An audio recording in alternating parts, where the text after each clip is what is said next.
Stand clear of the closing doors, please.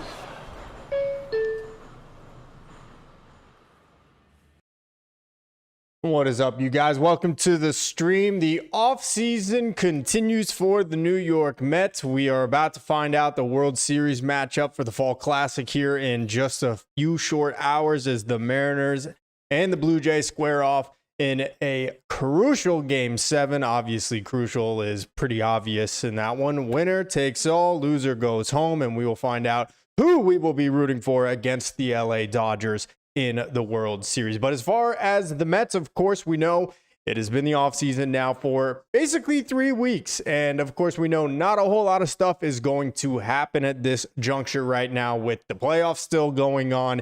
And the way that baseball has gone for the last several off seasons, where honestly, a lot of these big moves don't even actually happen until much later, closer to the winter time, late November, approaching December, even on through January, just before spring training, pitchers and catchers start reporting in the new year. So today we are going to talk about the offseason just as a whole, but we are specifically going to look at the qualifying offer. The qualifying offer, many of us have heard of it, many of us know about it.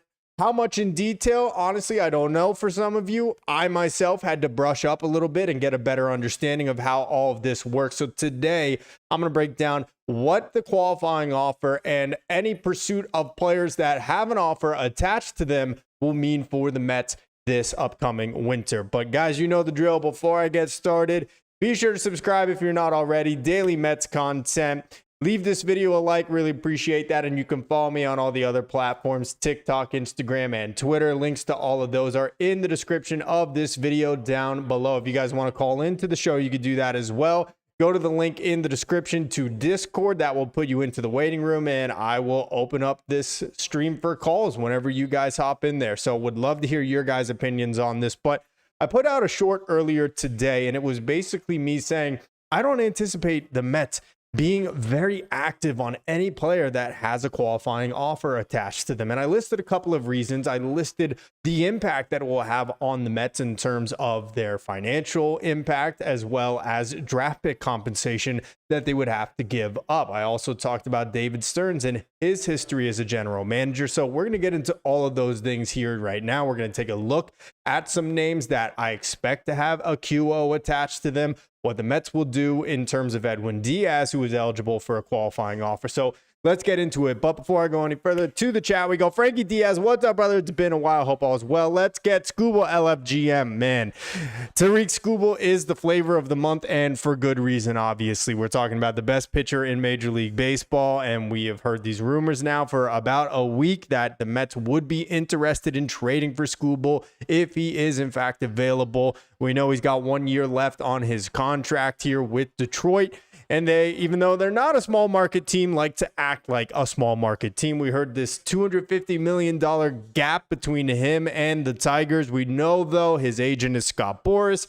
John Heyman is his mouthpiece. And so who really knows what is true? But hey, if the Mets can make it happen, I am all in on that. I don't know what type of package I'd be willing to send back, but obviously we are talking about a guy that is likely going to be a two-time back-to-back Cy Young winner.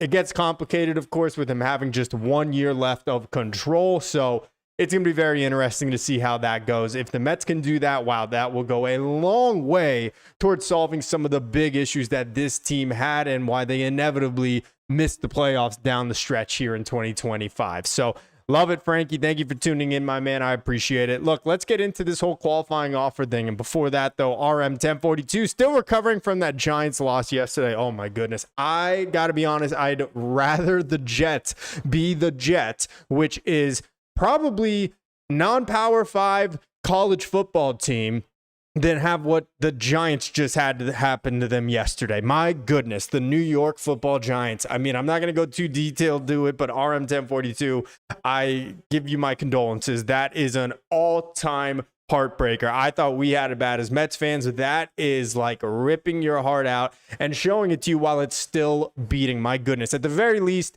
it looks like you have your franchise quarterback in Jackson Dart, RM 1042. So hopefully, you say Scooble over Skeens. I mean, look, I think we all would agree we would prefer Paul Skeens for a couple of reasons. One, I do think he's better. I think that he has pitched in a tougher division in the NL Central than Scooble has in the American League Central. But he also, of course, is younger and has many more years of control. The problem with that is, one, Skeens is not available, in my opinion, barring some ridiculous offer to the Pirates. And two, I think it is going to be insanely expensive if it does actually happen. So I don't see a Skeens trade happening, not for the Mets, not for anybody in baseball this year. The Pirates are going to do what they always do. They are going to waste these first couple of years of his career before trading him inevitably for a boatload of prospects that they mismanage and ruin in the future as well, because that's what the Pittsburgh Pirates do. They have one of the worst owners in all of professional sports, and I know a thing or two about that being a New York Jets fan. Shout out to my JETS fans here in the stream. But yeah, I don't see a Skeens trade happening, not because I don't think the Mets are capable of doing it, but because I just don't see Pittsburgh trading him at this point in his career yet. Jimmy James, what is up, my guy? He says that Giants loss felt like I was watching the 2025 Mets. I mean, that is just an all-timer. My goodness. A 19-0 lead into the fourth quarter. You give up 33 points in the fourth quarter. That was just, I'm sorry, guys. I am so sorry. But like I said, you at least look like there's a pathway out of the darkness for the Giants, having Jackson Dart, having Cam Scatterboo. But my Jets, on the other hand, it is bad. It is really, really bad. So, all right, let's get back to baseball here.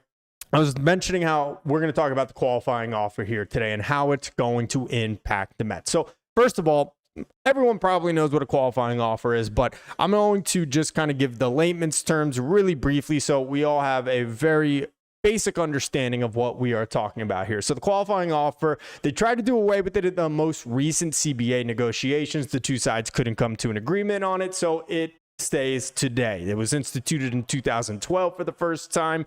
And of course, it basically means a player that spent the entire season with that team. So a player that was acquired via trade in the middle of the season is not eligible for a qualifying offer, but a player that does spend the entire season with that team and is an impending free agent can be extended a qualifying offer, and is based on the top 125 salaries in baseball, the mean of those salaries. So for this year, it is $22 million and change. And basically how teams have used qualifying offers is almost as protection against themselves losing that player. So in the case of Pete Alonso last year, the Mets extended him that qualifying offer. It was slightly less than $22 million. I believe it was about a 5% raise year over year from last offseason to where we stand here today. Pete declined that, and Pete did not play his market very well, as we know. But it basically ensures that if the Mets or whatever team loses a player that they extended that offer to, they can be compensated with international pool money and with draft picks. And so that is why a lot of teams end up offering a qualifying offer to players that they are very certain are not going to end up accepting it. Now, a player, of course, we know wouldn't accept it because it's only a one-year contract. And so even at $22 million for a single season, while that sounds really nice, you never know what happens. They could get injured. They could have an even worse year next season. And then their long-term outlook as far as their MLB careers could totally tank. So players usually are not inclined to take it. Sometimes they will if a team is crazy enough to offer it to them based on a bad year, but teams are usually doing it to mitigate losing that player and at the very least get some draft picks back. So here's the deal. It is at $22 million in change for the 2025-2026 offseason. But what we need to know as Mets fans is how signing a player with a qualifying offer will impact them this free agency. And it's very different from most of the other teams in Major League Baseball. Real quick, let me go back to the chat here before I go too much further into this. Frankie, what would be the perfect offseason for you in your opinion? Oof, this is tough, man. perfect offseason for me, it is hard because I have said it on all my shorts, all of my streams, everything since the season concluded. There are so many different problems with the Mets right now that it is hard to figure out what the perfect offseason is.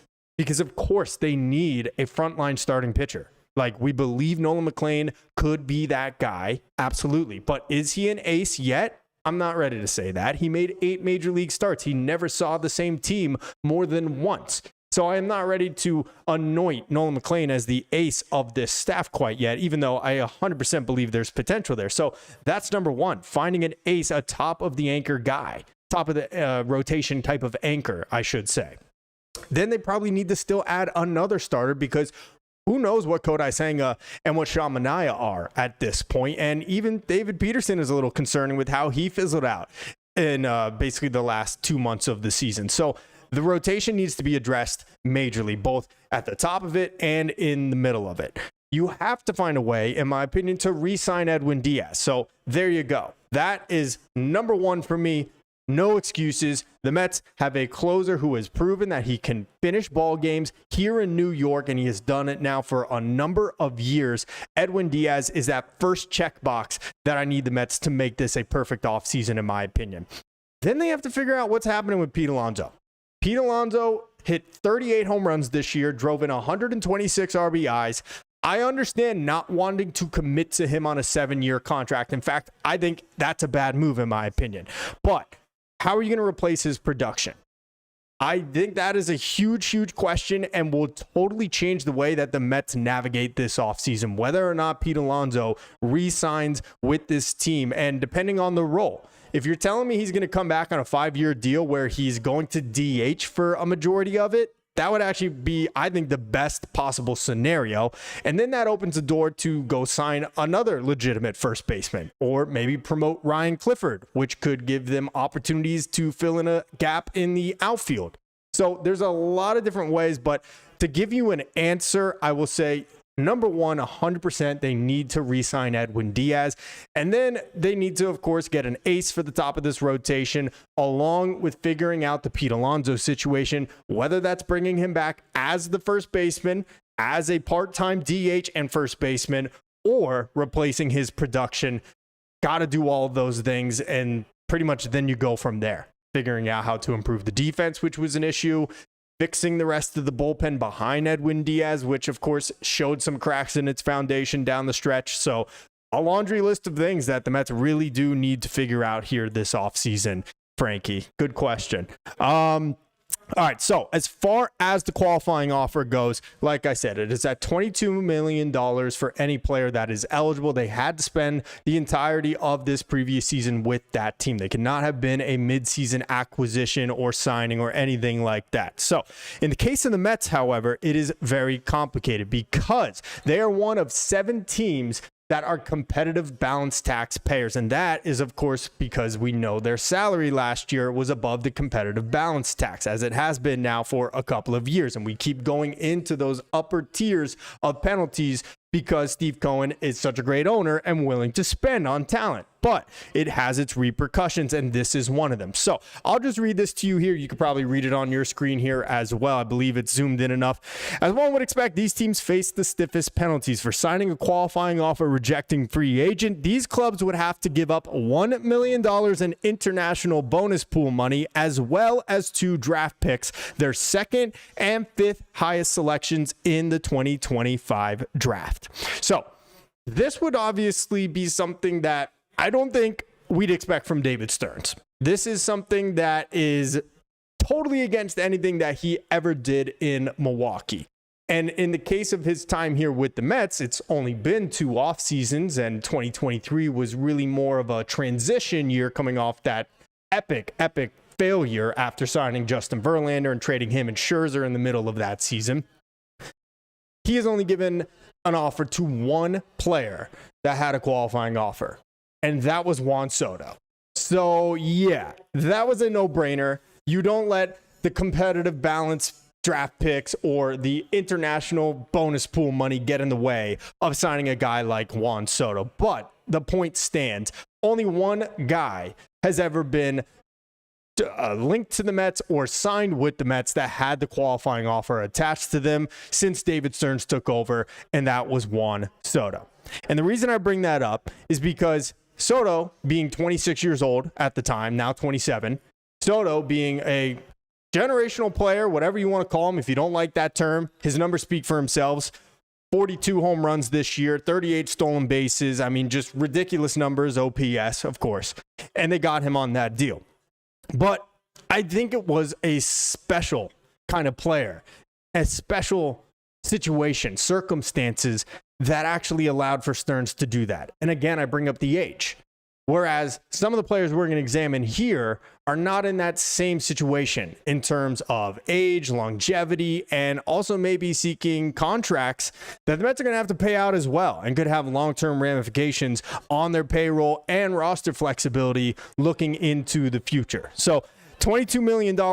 As I said, they're one of 7 teams along with the Dodgers, Giants, Phillies, Braves, Astros, Rangers, and Yankees that are competitive balanced taxpayers. And so they have the stiffest, most significant penalties for signing a player with a qualifying offer. Really quick, I'm going to go over to the Mets payroll from this past season. So it was at $342 million and change. Of course, we know that was over the competitive balance tax figure. And so they were paying, believe it was about 60% on every extra dollar they spent over that threshold. I'm sorry, it was actually double. So if they wanted to sign anybody else at this point, a lot of people wanted them to sign Jose Quintana toward the end of spring training last year. If they were going to give him a $6 million deal for one season, it actually would have cost the Mets $12 million. So that's the position that they put themselves in. But take a look here at how much it is going to change heading into 2026. From $343 million, this is what the Mets have on the books at this very moment heading into next year. Now, the one caveat to this is that Edwin Diaz is still listed in this figure of $228 million. So we have shed $120 million almost from this payroll just based from last year to right now. And that's not including Edwin Diaz, who is due $15 million if he does not opt out, which, newsflash, he is 100% going to opt out, as he should after such a stellar season here, closing out ball games for the Mets. I bring this all up to say that getting all that money off the books is going to be a huge boon for the Mets and could open the door for them to be more willing to spend big on some of these guys, regardless of their qualifying offer status, whether they have one attached to them or not this offseason. So we're going to get into some of these guys who I was listed, but just know that the Mets are about to shed a lot of money off the books. Now, they have a lot of holes they need to fix. Of course, we know potentially at first base with Pete leaving. So while it's nice that this figure here has got $120 million less than they did last season, it doesn't mean that they are ready to just rock and roll, punch out 2 or 3 little moves and call it a day, because we all saw how this season went from basically June on, that funeral march through September. Let me go back to the chat really quick. Let's see. Frankie said, would you be interested in if Baltimore has a fire sale? Oh, man. Yeah, absolutely. I would. I don't know what a fire sale would be constituted as for them, because while they've completely failed to live up to the expectations they were expecting to have from that core, they are still very young. So, I mean, does Jackson Holiday count in that fire sale? I don't know. I mean, he's so young. He's a guy that even if they do try to ship off some pieces, I would probably try to keep still if I was the Orioles. He would definitely be someone. Gunnar Henderson, and then just finding a position for him, or even potentially eventually moving him over to shortstop if Francisco Lindor continues to look like he's slowing down at the position defensively like he did this past season. I still believe that broken toe that he suffered in Los Angeles hindered him a little bit this year, but my point stands. You can get good players. Absolutely, I'd be interested. Gunnar Henderson, Jackson Holiday, if either of those two guys became available. On the pitching side, we know that's the problem for Baltimore. That is why they have been so horrific. I mean, they tried to make it work with Charlie Morton here before sending him off to Detroit at the deadline, but they really have no pitching to speak of, which of course is what the Mets really need. Maybe there's something left in that bullpen still that they didn't send off at this year's past trade deadline. But if Baltimore does end up selling, there are a lot of talented players on that team. It just has not worked out for them. I would 100% 100% be interested in those guys. The top of my list being Gunnar Henderson and Jackson Holiday. So really good question from you there, Frankie. RM1042, perfect offseason would be re-signing Diaz and Alonso, upgrading center field and second base, and adding a proven starting pitcher to the rotation. Yeah, pretty much exactly what I said as well, RM. You have got to get an ace. You have got to find another legitimate innings eater. We have mentioned Ranger Suarez in these streams before. He is someone I'd be interested in. Someone that will likely have that qualifying offer attached to him, though. And is that where you want to blow your load, for lack of a better term, on a guy like Suarez, where you're going to give up 2 draft picks to the Phillies? I don't know if that's the way to go about it. There are even more higher penalties and ramifications for signing multiple players with qualifying offers attached to them in the offseason. So another thing to consider, but I'm totally with you there, RM. They need to re-sign Diaz. The Pete situation is fluid for me. Look, if he is standing firm on 7 years and he gets a 7-year offer from another team, I'm sorry, but Pete, it's been great, but it's not going to work here anymore. I am not giving Pete Alonso a 7-year contract. I'm just not. I don't think it's going to age well. I don't think he's going to be able to fulfill it to its full longevity. So for me, 5 to 6 years, 6 is pushing it. Maybe a mutual option for a 6-year with Pete if that gets it over the hump. But ideally for me, 5 years, 150 is where I am pegging Pete Alonso for a contract to keep him in the orange and blue for the rest of his career. I just feel like that's the most I can go at this point. As much as I love him, there are a lot of flaws in his game as well. And if he is seeking that big contract and he's going to get it from somewhere else, then maybe the Mets do need to go in another direction. Steven Ditcher, we should look into Schwarber. Well, Schwarber is obviously someone that we are going to talk about. He's on the thumbnail here. So great pick up from you there, Steven. Yes, we are absolutely going to be rumored to be in the Kyle Schwarber sweepstakes. We're going to talk about him here in just a moment. He, of course, is going to be eligible for a qualifying offer, and the Phillies are 100% going to offer Schwarber the QO, knowing that he is not going to sign it. But like I said earlier, this is a way that teams can protect themselves against losing that player in free agency. If they offer the qualifying offer to their player and they end up signing back with the team, well, no harm, no foul. You clean your hands. It's like it never happened before. But if the Mets swoop in, sign Kyle Schwarber away, well, the Phillies are going to get 2 draft picks from the Mets. And I don't get hung up on draft picks when it comes to Major League Baseball because, let's be honest, it is a complete crapshoot, so much more than any other of the North American professional sports, right? Like in the NHL draft even, which I'm the least hockey fan in the world. But even in the NHL draft, those are highly valuable assets, players that either can come up and perform immediately in the NHL, or in the case of the NBA and NFL, instant game changers, franchise impact players. That is not the case in baseball. We know some of these guys get drafted in the 20th, 30th, 40th rounds and turn into some of the best players in the league. So look no further than a Jacob deGrom, right? That's a keen example. How about even further than that, Mike Piazza, right? So lots of examples of players where they were first-round picks in Major League Baseball. Careers never panned out. So I'm not getting hung up on the draft pick compensation. I do believe that David Stearns will, though, which is definitely frustrating. Errol Walker signed Diaz and Josh Naylor, the Japanese player. I think you're referring to Murakami, and starting pitcher and Bregman. Well, that is a big wish list for Santa Claus there, Errol. I like it. I love Alex Bregman. I think he is a perfect fit. I said this already in a stream the other day and in a short. I would love to sign Alex Bregman, put him at third base, put Brett Beatty at first base, and then make Pete your designated hitter. I think that is making this about as complete of a lineup as you possibly can.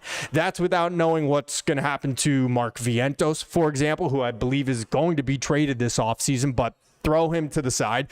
You put Brett Beatty at first base, a corner position where he truly belongs. He's not a second baseman. Let's stop pretending like he is. I know it was fine for what it was, but it also would block one of the upcoming prospects, of course, in Jet Williams. So put Brett Beatty at first base, put Bregman at third, and sign Pete to be your designated hitter. It is so simple. It is the perfect way to put the pieces of the puzzle together. So I love the idea of Bregman 100%. They absolutely need an ace.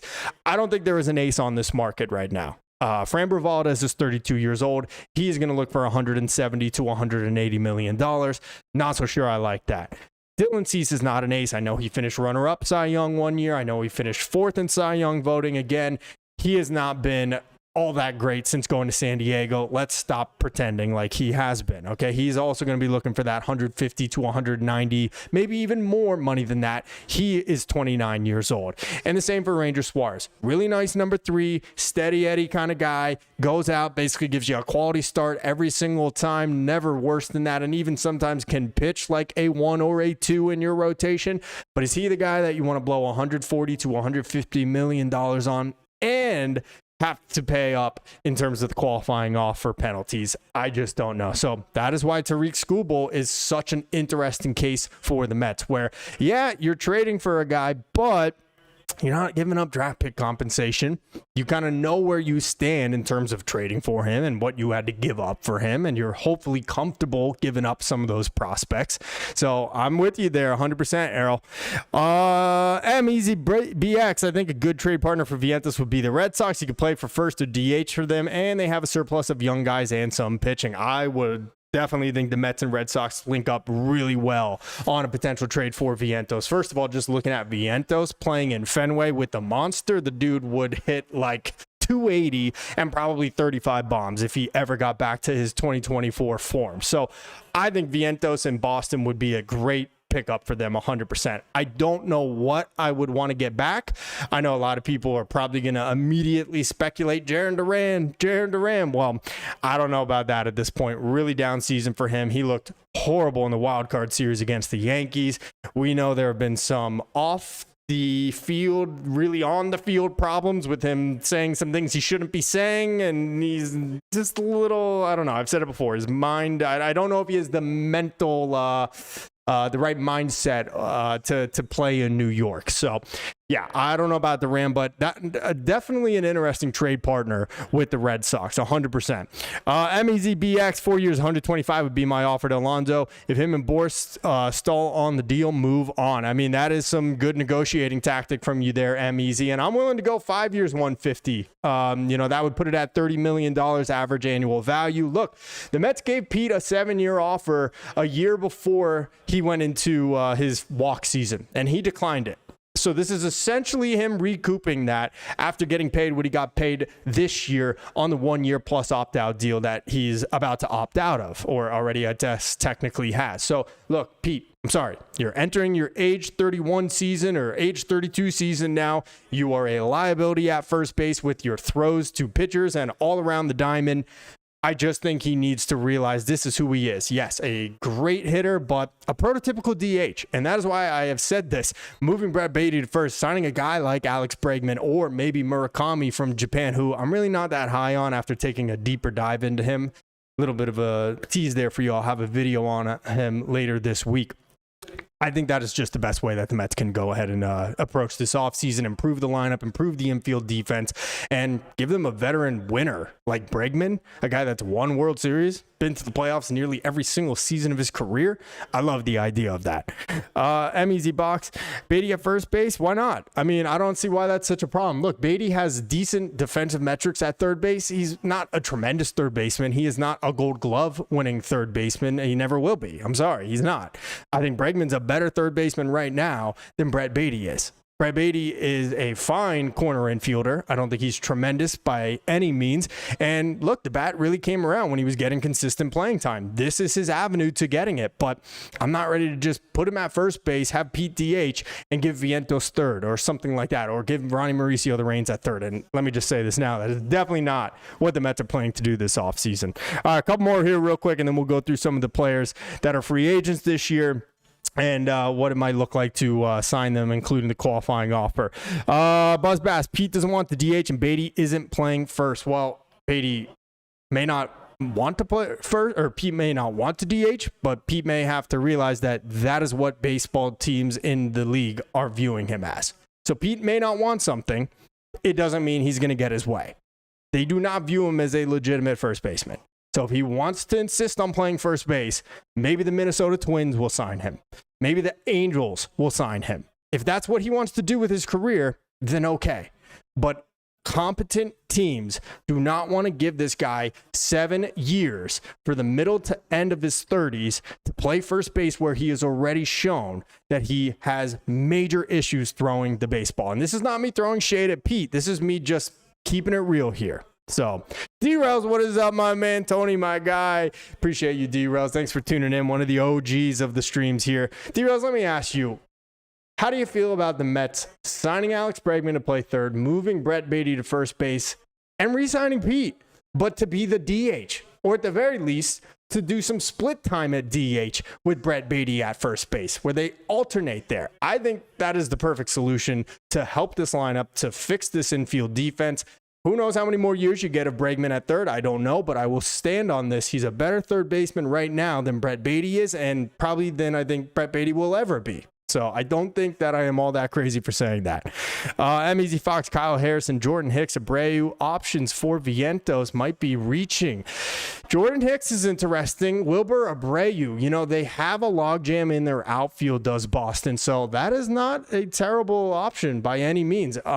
Look, the Mets, like I said, they've got a lot of holes. And someone asked me, I think it was Frankie earlier, what is my perfect offseason for the Mets this year?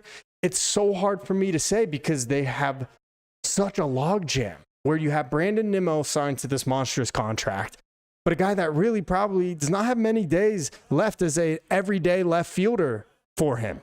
So that's a really tough position to negotiate. How do you improve your defense when you have Nimmo locked up to that contract and only one DH spot? You have the whole Pete Alonso situation, which is fluid. Who knows if he's going to be back? And if he's not, then who are you replacing him with? Is it an everyday first baseman? Is it a platoon situation? Is it one of the rookies like Ryan Clifford coming up? I don't know. Could you convert Nimmo to a first base? No, I'm just kidding. I mean, that's insane. But the point stands. There are just so many moving parts that I don't know how to best approach this Mets offseason. But Wilyer Abreu is definitely someone that would improve this outfield defense, which was just really bad last year with the exception of Tyrone Taylor in center field at times. So not a bad one at all. D-Rails, I'd love Bregman, and that's how I know it's a good move because D-Rails signs off on it, and this guy knows ball. Thank you, D-Rails93. Appreciate you, brother. I'd love to get Ketel Marte to play second and trade Jeff McNeil. Yes, well, Jeff McNeil's got to go. I am on record saying that for probably 3 years now. The time has come. It probably was a long time ago to move on from Jeff. He now just has 1 year left. So maybe a team that is looking to remain in the playoff hunt that could use a veteran bat, a little bit of defensive versatility, is willing to absorb that contract or part of it. If the Mets will also take part of it, that is going to be really interesting. But I think the Mets have to find a way to rid themselves of Jeff McNeil. It is beyond time to get rid of him. Ketel Marte, that's an interesting one. I don't know if the Mets are going to be able to pull the trigger on the type of prospects Arizona would probably command. I'm not sure how many years Marte has left on his contract or as of team control with Arizona. But wow, Ketel Marte is a game changer. I mean, that totally flips the dynamic of this Mets lineup on its head. The problem is then, well, I guess it wouldn't be a problem because you're probably sending Jet Williams back to Arizona. I was about to say you're blocking Jet Williams, who is supposed to be the future second baseman, but in all likelihood, Jet Williams, plus a whole lot more, is going back to the Diamondbacks in that potential trade. But definitely would love to see Marte, Ketel Marte, that is, not Starling, in a Mets uniform. Let's see, MEZF, how old is Marte? Yeah, I'm not sure. You know what? Why don't we just take a look at it, and then I'll finish up here with the qualifying offer and upcoming free agents here for the 2026 offseason. Then we could just kind of do like a Q&A. Then guys, go ahead and leave this video a like if you have not already. Really appreciate you guys tuning in. I got Monday Night Football on right now, but we are waiting for Game 7 of the ALCS. Who are you guys rooting for here down the stretch? Me, personally, I cannot live in a world where the Los Angeles Dodgers have won back-to-back World Series. I could barely survive them even winning last year. I didn't count 2020 because obviously we all know that was Fugazi, but I can't live in a world where they win two real World Series in consecutive years. That will be the end of me. All right, so here's Ketel Marte. He is under team control. Well, first of all, he's 32 years old, so that immediately kind of gives me pause, okay? So I don't want this team getting much older than it already is, all right? I mean, it's not the old folks home in town by any means, and we'll get younger with Starling Marte likely not being on this roster next year, but they just looked sluggish last year. Defensively, running the bases, even trotting back to the dugout, okay? In between at-bats, in between innings. I don't want this team to get older, and 32 is not terribly old. but it's a little concerning. You're getting a guy on the wrong side of 30. So that definitely gives me a little bit of pause right off the bat. But as far as his average annual value and the luxury tax hit, it is $19 million for 5 more seasons. He is under control for 26, 27, 28, 29, and 2030. After that, he has a player option for $11.5 million. That would be a $19 million luxury tax hit as well. We're talking way down the line in 2031. It's interesting. It is interesting. $19 million on that type of luxury tax hit is absolutely nothing. I mean, that falls out of Steve Cohen's couch cushions on a daily basis. So not worried about the money, but I am more worried about his age, him being 32 years old and having that contract for 5 more years. And I'm not going to liken it to Robinson Cano, but I kind of am right now. You remember when we traded for Robinson Cano? And I get it. He was 36. He was coming off the steroid suspension and yada, yada. And he was always a very lackadaisical kind of player. But I don't know. I'm getting vibes of that. At 32, I thought he was a little bit younger, but he is obviously still one of the best second basemen in all of baseball. Let's take a look at his numbers here this past season.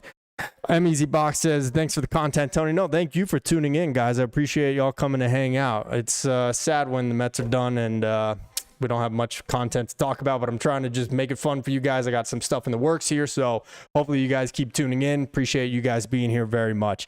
Easy says, Joe Ryan or Scooble? I would rather give up more for Ryan since he has more time on his deal. Now, see, that's something that I think is realistic. And as much as we like to talk about the, pie in the sky type of Scooble and Skeens trades, they're just not super realistic. Scooble, a little bit more than Skeens, that is for sure. But Joe Ryan is a very realistic possibility. In fact, I would not be surprised at all if the Mets trade for him this winter. And I wouldn't say that the Mets are going to declare him as the ace move that they did to improve the rotation. I think that he might be that kind of middle of the rotation, number 2 kind of guy, where you hope that Nolan McLean could also pitch like a 2 or even an ace. And I think the Mets might still be in on a guy like Tariq Skubal or sign a guy like Dylan Cease. So it's a definite possibility. We'll see what Minnesota's looking for in that. But all right, so here is Ketel Marte this past season. I mean, just another tremendous season.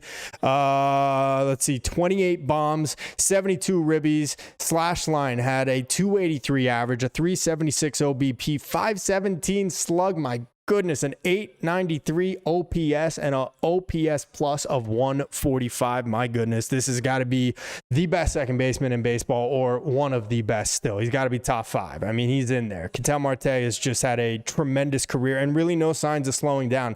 Here are his numbers over the last 3 seasons, averaging let's see, a 162 average over the past 3 seasons, 35 bombs, 97 ribbies, and a 887 OPS. I mean, just tremendous stuff from here. Last year in 136 games, had 36 homers, 95 RBIs. The OPS was even better at, where is it? 932. I mean, just ridiculous, eye-popping stuff. Finished 3rd in MVP voting, which I didn't even realize, but just behind Francisco Lindor and, of course, Ohtani, who ended up winning it. Look, I love the player. I do. What scares me is the contract, which isn't big by any means, but it's going to be what it cost the Mets to acquire him in terms of prospects, and then paying him through his ages 33 through 39-year-old seasons. It's not going to be a contract that kills you. Like I said, $19 million of a luxury tax hit, not going to kill you, but how is he going to age? That is my question. How is he going to perform to the life of that contract over the next 5 years, where he is about to enter his mid-30s and play out the rest of that contract through the late 30s? It is a ridiculous up the middle, though, D-Rails. I am 100% with you. Him and Lindor turning double plays would feed families. I mean, you could put him anywhere in the lineup. You could put him 2 and move Soto to 3. You could have him lead off, although with a penchant for driving in runs the way that he does, I might want to make him the 3-hitter behind Soto as the protection.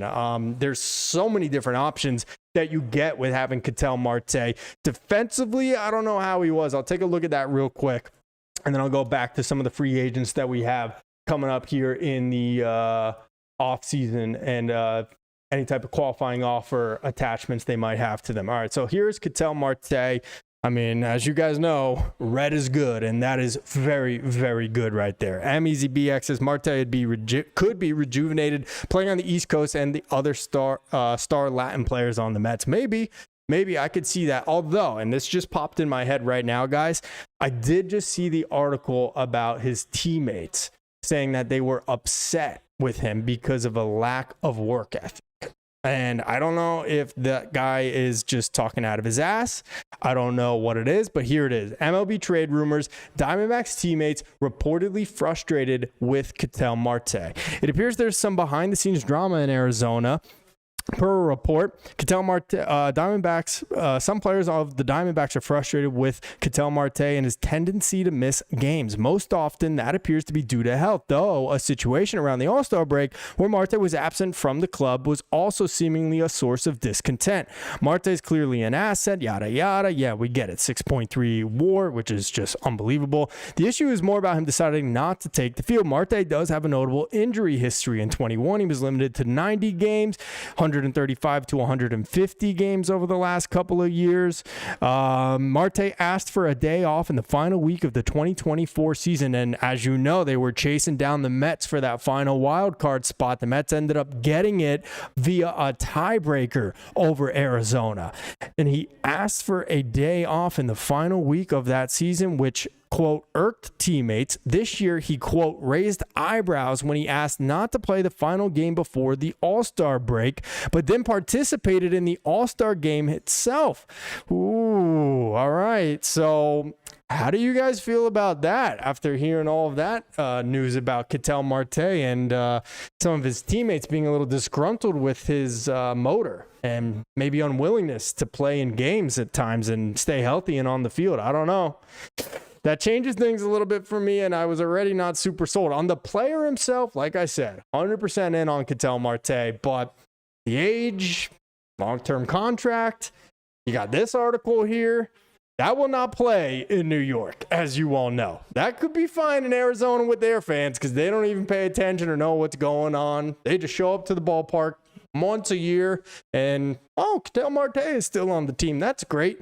No, that will not work or fly in New York City. So that is something to keep into account as well. But guys, I'll real quick kind of round it out here, and we'll go over some of the free agents that are available. I can't have Kyle Schwarber on the thumbnail here and not kind of talk about him a little bit, but qualifying offer, I think, is really going to dictate how the Mets handle this offseason. Like I said, only player the Mets have signed since Stearns became the GM that had a QO attached to him was Juan Soto, and that was an obvious one, of course. You don't let draft pick compensation or international bonus pool money stand in the way of you and signing Juan Soto. But in the terms of these free agents, here are a couple of guys that are eligible, and immediately off the top, Kyle Tucker, who is the apple of a lot of people's eye this upcoming winter, will be eligible for a qualifying offer. It seems like his time in Chicago, even though it got off to a good start, really soured there in the middle of the season and even worse at the end. I think he is all but gone. I don't know what happened with him there in Chicago, but we know that his numbers really sagged down the stretch. Don't know if the fans were getting on him, but it seems like a divorce is in their future without a doubt. Kyle Tucker's also probably going to get about a $400 million contract. I just don't see the Mets doing that. I just don't. Not after handing $750 million to Juan Soto. He was 26 at the time. Tucker is about to enter his age 29 season. It is going to make it so difficult for the Mets to have any roster or financial flexibility to have Nimmo on his contract, Lindor on his contract, then Tucker, of course, Juan Soto, whatever's going to happen with Edwin Diaz in this offseason, and then, of course, maybe Pete Alonso as well. It just makes it very difficult for me to envision the Mets being in on Kyle Tucker.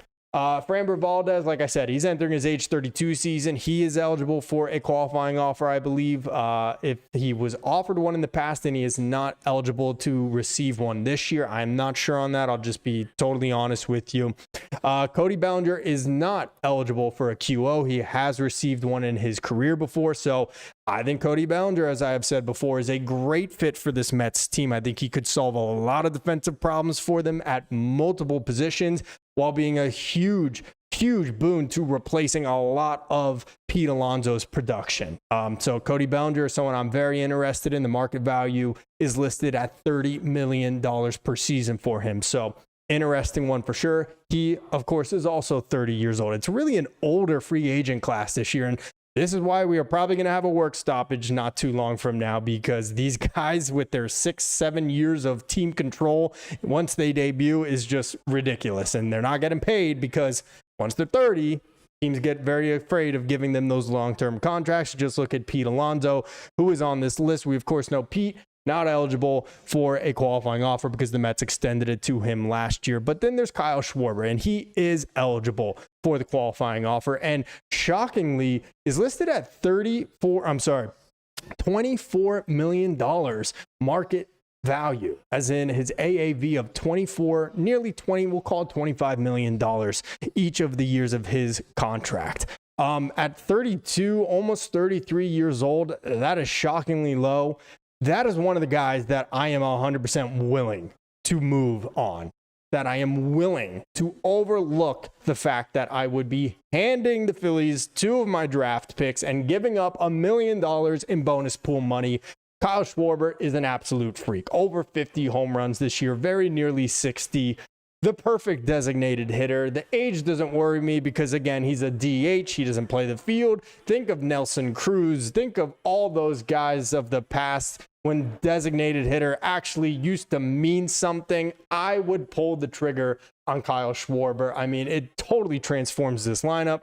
If you're losing Pete Alonso, though, I don't know how much it changes your lineup. You have to replace Pete at first base still, or just simply re-sign Pete Alonso. I don't know how they decide to navigate that, but Kyle Schwarber goes a very long way toward making this a much better lineup, and someone that I am totally game for giving up the draft pick compensation, the bonus pool money in the international free agent scene, if he is available and the Mets really do want to pursue him. Let's go to the chat real quick. Danny Caps, let me guess, Stern's next signing will be Freddie Peralta. Well, Freddie's got a club option, so I don't think Freddie is actually going to reach free agency this year. It's $8 million. I don't know what the plan is there. I don't know if the Brewers are allowed to exercise the club option on Peralta and then trade him after that. I'm not exactly sure how that works, but if that is an option, that is probably the option that the Brewers are going to do, unless they give it one more run with him and simply get nothing back. Maybe even trade him at the deadline like they used to when Stearns was running the show there. I would love Freddie Peralta. You say that like it's a bad thing, man. I would love Freddie Peralta, but I don't think he's actually going to reach free agency. Milwaukee is likely going to exercise that club option. And then, like I said, whether or not they're allowed to trade him with that club option intact, I don't know, but I don't think he's going to see free agency this year. MEZBX, I'm one of the few Mets fans that would sign Framber Valdez. I would only give him on a 2 or 3 year if the market comes back to us. See, that's just the problem, though. MEZ, I'm with you, man, but these guys don't want just a 2 or 3 year deal. I mean, you have a bad year or two in that contract, and that might be the last MLB contract that you ever get. So from the player's perspective, this is their chance to strike while the iron is hot. This is their opportunity to cash in on big-time buku bucks and secure long-term safety net, having a job for the next 5 to 6 years. So as much as I agree with you, I wouldn't go past 2 or 3 for Framber Valdez. There's going to be one team out there that is willing to give him at minimum 5 years, if not longer. So I don't think we could get him on that 2 or 3 year deal, even though, yes, I agree. That's about as far as I would want to go with him. Let's see. Danny Caps.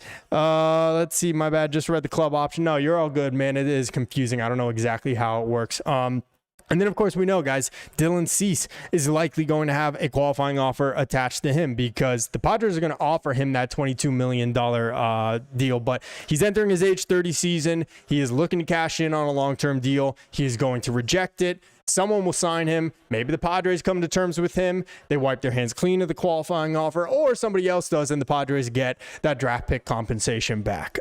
He is someone that I don't want to touch with a 10-foot pole, to be honest with you. Dylan Cease entering his age 30 season, a guy that I think has just been very mid since going to San Diego, who's going to have the QO attached to him, who's going to look for $160, $180 million over a 7-year deal. I'm really not all that interested in Dylan Cease. I think he could do much better contender. Unfortunately, maybe not this offseason, though. The Mets' best avenue to improving the rotation may actually be through making trades. Guys like Joe Ryan, guys like Tariq Skubal, as far-fetched as that may seem, because there's just not a lot of young, controllable talent in the free agency this offseason as far as starting pitchers. So the Kyle Tucker situation, I don't think that's happening. The Kyle Schwarber one, I absolutely could see happening. I think that is one of the deals that if the Mets like the contract, the length, the money on it, they would be willing to overlook the fact that he will have a qualifying offer attached to him. And of course, we know it is twofold good for the Mets, getting him in your lineup and taking him away from the Phillies lineup. Although, knowing the Phillies, they'll probably pivot and go sign Kyle Tucker, who will crush us for a number of years. So, careful what we wish for here, right? Let's see. MEZBX, I wouldn't mind Bellinger, and I would kick the tires on Luis Robert Jr. Look at what Andrew Vaughn did when he left the White Sox. Yeah, a lot of people have been talking about Luis Robert Jr. $20 million deal here for his final season of team control. It's going to depend on what the White Sox are looking back, because what they were seeking at the deadline, there's a reason he didn't get traded this past deadline, because the White Sox believed he was still Luis Robert from 4 years ago, whatever that was, 3 years ago, hitting 25 bombs and stealing 50 bags. He's not that guy. He hasn't been that guy for a number of years. And he may be a malcontent in Chicago. Who wouldn't be with how the White Sox have been trending for the last couple of years? I understand a change of scenery could help things out, same like it did for Andrew Vaughn. But if they're going to command or ask for a huge haul of prospects, then no thank you. The Mets can absorb all of that $20 million contract, no problem. That's fine. Financial side of things does not bother me at all in terms of Luis Robert. It's what the Chicago White Sox are seeking to get back in that kind of deal. So I like the idea. I got to see what the trade is on paper before I can actually give you a real answer to how I would feel about the Mets acquiring Luis Robert Jr. from Chicago. Jimmy James C, do you think Stearns will put most of his stock in Jet, Williams, and Benj rather than looking at the free agent market? So in terms of Benj, I was hoping that he might be the opening day starter for this team, but reports have come out this week that they do not believe he is going to be the opening day starter. It wasn't exactly in those terms, but more so that they believe he'll need more time in AAA before he's ready to come up to the big leagues. He struggled in AAA after a late season promotion last year to Syracuse. So as much as I like Benj, as much as I think he can be the center fielder of the future for this team, I do believe that they are going to start him in AAA. It also could be posturing from the Mets, sending these kinds of messages out to sources to report to maybe fend off potential trade suitors should the Mets get into the market for a guy like Skubal or a guy like Luis Robert. If the Mets trade Carson Benj for 1 year of Luis Robert, I'm done. I'm not being a Mets fan anymore. That's not going to happen. But my whole point is this might be a case of the Mets trying to knock down some of the stock of their higher priority, more prized prospects to persuade other teams to look at other guys in their farm system. But I do like the idea of Benj. I think Stearns likes the idea of him, but I think there will be a legitimate center fielder placeholder there. And it will not be Tyrone Taylor. It will be somebody. It could even be a reunion with Harrison Bader this upcoming offseason. He's a free agent. I know the Phillies would love to have him back. I know I, as a Mets fan, would love to have him back. Maybe putting him in as your everyday center fielder with Tyrone Taylor going back to being a fourth outfielder until Benj is ready. And, from there, you just kind of figure it out with Bader. Yeah, lots of moving parts of this offseason, like I said, guys. There are no right answers or wrong answers. This looks kind of funny without my little stream thing, right? No right or wrong answers because there are just so many different ways the Mets can approach this offseason, and a lot of it hinges on what happens with Pete Alonso, with Edwin Diaz, his opt-out, and pretty much how the Mets see the rest of this farm developing and filling in the gaps along the way and over the next couple of years. So, guys, I'm going to wrap it up here. We did a nice little, 45 minutes or so. I appreciate it. Look at that, 55 minutes, nearly an hour. So thank you so much for tuning in, you guys. It's going to be a fun World Series if the Dodgers lose. That's the only way it'll be fun, but we will keep an eye on that. Enjoy Game 7 tonight, guys. Leave a like on this video if you have not already, and be sure to subscribe to the channel if you are also not already. Really appreciate you guys being here. Again, going to do another stream sometime this week, Wednesday, maybe Thursday, but that's the plan here, is to be doing them Mondays, Wednesdays, and or Thursdays. here during the offseason. Of course, anytime Mets news breaks. But guys, thanks so much for being here. Jimmy James, MEZ Box, Danny Caps, D Rels, Buzz Bass, Errol Walker, M1042, Frankie Diaz. You guys are the best. Thank you so much. And I'm going to wrap it up right now. But until next time, I'm Tony Metro. Stay true to the orange and blue.